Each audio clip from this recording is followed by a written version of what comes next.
vẫn cố chấp tin một ngày bây giờ quay lại như lúc mới yêu đậm sâu. Tại sao khi mọi thứ đã vỡ tan rồi lại ngồi hàn gắn? Dù em biết chẳng thể nối lại tình xưa và cũng biết anh không trở về, có lẽ em đã sai vì đã quá yêu đến mức khờ dại.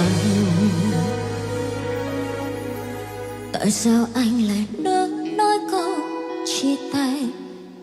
Tại sao anh lại khiến cho mình lung lay? Tại sao anh lại nỡ chọn lựa cô ấy? Tại sao tim lại